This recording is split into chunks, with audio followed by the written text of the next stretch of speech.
Bonjour à toutes et à tous, nous allons aujourd'hui, 6 novembre, parler de SES. Alors quand je vous dis SES, peut-être pensez-vous aux sciences économiques et sociales, cette discipline enseignée en lycée, puisque c'est ma spécialité, je suis professeur agrégé de sciences économiques et sociales. Eh bien non, je ne vais pas vous parler des SES aujourd'hui, bien que je vais les utiliser pour expliquer ce que je dois expliquer, vous le verrez. Je vais aujourd'hui vous parler de SES, qui est une action cotée sur la bourse de Paris, qui a perdu plus de 11% aujourd'hui, après avoir fortement grimpé depuis le début de l'année. C'est une des très belles réussites de cette année 2025. Et formidable, elle était dans le portefeuille rendement de mes abonnés. Voilà. Donc, je vais vous parler de cette société et on va essayer de comprendre pourquoi le titre a dégringolé et essayer de comprendre si le marché a eu raison ou s'est trompé en faisant baisser le titre de la sorte. Je vous invite d'ores et déjà à liker et partager cette vidéo et de ne pas oublier de vous abonner à cette chaîne YouTube et de vous inscrire bien sûr sur francebourse.com où vous trouverez une analyse technique de SES que nous allons regarder tout de suite. Alors, l'analyse technique d'SES, comme vous le voyez, c'est un titre qui a fortement grimpé, qui était dans un biseau haussier et qui aujourd'hui a cassé le biseau par le bas. Bon, vous voyez qu'il y a différents supports en dessous. Je ne vais pas vous en dire plus. Si vous voulez lire cette analyse technique et avoir les recommandations, bien sûr, il faut vous inscrire sur francebourse.com. Ce sont nos abonnés qui ont nos recommandations. Et ici, encore une fois, je décortique et j'explique les choses avec vous et pour vous. Donc, SES est une société luxembourgeoise qui est spécialisée dans les satellites. C'est une valeur de rendement. Elle offre, je veux dire, c'est pas un scoop que de le dire, elle offre un très gros rendement qui est de l'ordre de 9% par an au cours actuel, puisque le dividende est de 50 centimes par an, et SES a bien indiqué qu'il allait être maintenu sur les années qui viennent. On peut même prévoir une certaine augmentation donc de ce dividende à long terme. Pas tout de suite, mais à long terme. Donc, un très beau rendement. Bon, c'est d'ailleurs aussi ce qui avait fait que le titre a été recherché. Parce que quand vous regardez bien, vous observez que pendant longtemps, le marché craignait que SES ne distribue plus de rendement. Et à partir du moment où la société a dit que non, le rendement va être maintenu, et puis ils ont les capacités de le maintenir, eh bien à partir de ce moment-là, le titre s'est mis à remonter.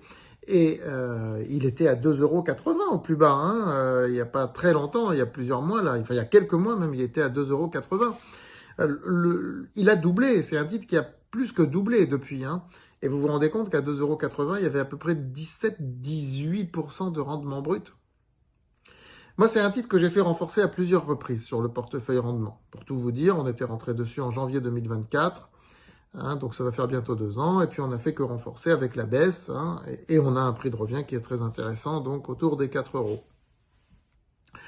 Et on a du rendement, bien sûr, récurrent, du revenu passif. C'est une valeur importante du portefeuille rendement, une ligne importante. Voilà. Donc, pourquoi est-ce que le titre a baissé aujourd'hui ? Parce qu'il y avait besoin de prendre des bénéfices et que les investisseurs ont profité des annonces de résultats pour prendre leurs bénéfices. Des résultats qui pourtant sont tout à fait corrects, mais ce n'est pas à cause des résultats que, en gros, les analystes ont tiré la sonnette d'alarme.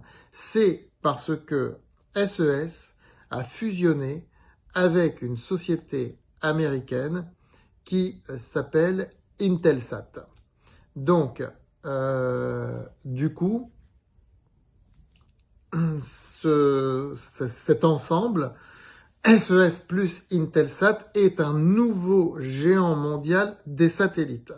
Mais les analystes craignent que la fusion se passe mal, que les coûts de fusion soient énormes et que les synergies ne soient pas au rendez-vous. Cette fusion a pourtant été actée depuis l'été. Et autant que je sache, le titre avait monté. Pourquoi est-ce que maintenant les analystes se mettent à avoir peur ? Parce que il y a des coûts de fusion importants qui ont été passés dans les comptes de ce 3e trimestre. Et le chiffre d'affaires n'est pas mirobolant comme on pouvait l'espérer. Moi, je fais de l'analyse sociologique. Et justement, les fusions, je m'y connais. En termes sociologiques. En termes comptables, j'y comprends rien. Je vous le dis franchement. Et je m'en fous. On n'a vraiment pas besoin de comprendre la comptabilité d'une fusion pour investir en bourse. Par contre, en termes sociologiques, c'est vachement important. J'en parle, justement, il y a tout un chapitre dans L'investisseur gagnant, le seul livre qui existe, qui soit consacré à la sociologie des marchés financiers. Il y a tout un chapitre qui est consacré aux fusions, justement. Lorsqu'il y a des entreprises de pays différents qui fusionnent. Hein, donc voilà, vous voyez, je vous parle par exemple de la fusion qui avait eu lieu entre Alcatel et Lucent, qui avait été une fusion ratée. Hein.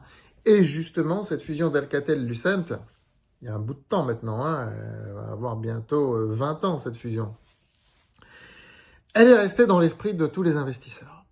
Ils ne l'ont pas oubliée. C'est un traumatisme. Une grosse boîte technologique française qui fusionne avec une grosse boîte technologique, Lucent était plutôt canadienne, je crois, nord-américaine, on va dire. Catastrophe. Catastrophe culturelle. Ils ont peur de ce genre de fusion. Depuis Alcatel-Lucent, ils ont peur de ce genre de fusion. Mais il y a une énorme différence. Déjà, on est 20 ans plus tard. Les cultures ont évolué, les mentalités ont évolué. On est sur le satellite, on est sur quelque chose de beaucoup plus spécifique que Alcatel et Lucent, les réseaux, télécoms et autres. On est sur quelque chose de beaucoup plus technologique. On parle du ciel. On parle de satellites, c'est un langage particulier. Vous savez, plus l'objet technique est spécifique, et plus les différences culturelles sont gommées, parce que les gens vont parler le même langage, si vous voulez.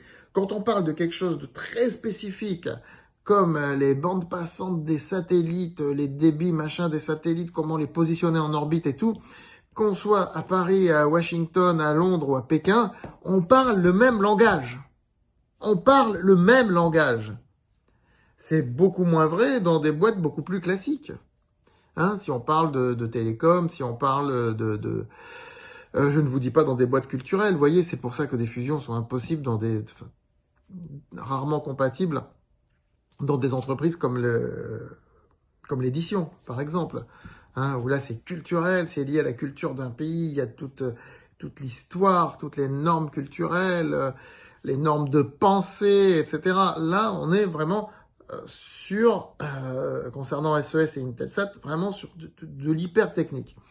Donc ça, c'est la première différence. Et la deuxième grosse différence, c'est que Alcatel était une boîte française et SES n'est pas une boîte française. N'est pas une boîte française. C'est une boîte luxembourgeoise. Ce n'est pas français. Il n'y a pas, comme en France, des grèves, des conflits sociaux, ce genre de choses qui énervent les Américains. Je dis pas le contraire. Qui énervent les Américains. Mais ce n'est pas parce que SES est coté sur la bourse de Paris que c'est une boîte française. Je le répète, c'est une boîte luxembourgeoise. Donc, il n'y a pas cette potentialité conflictuelle qu'il peut y avoir avec une boîte française. Donc, cette fusion, moi, elle ne me pose pas de problème. Des coûts de fusion, c'est normal, c'est nécessaire. Qu'on passe le maximum de provisions, et là, je parle un petit peu de comptabilité, l'année où la fusion se fait, c'est normal aussi, écoutez. Donc, que les comptes soient plombés, soient un peu passés à la paille de fer, là, quoi être plus normal? En 2026, il peut y avoir des séquelles. Ce sera la première année pleine pour le nouveau périmètre. Mais à partir de 2027, ça devrait carburer. Et là, c'est pas impossible que le rendement augmente. Voilà un petit peu mon avis sur tout ça. Maintenant, si vous voulez savoir la recommandation précise et l'article que j'ai écrit, inscrivez-vous sur francebourse.com. À très vite.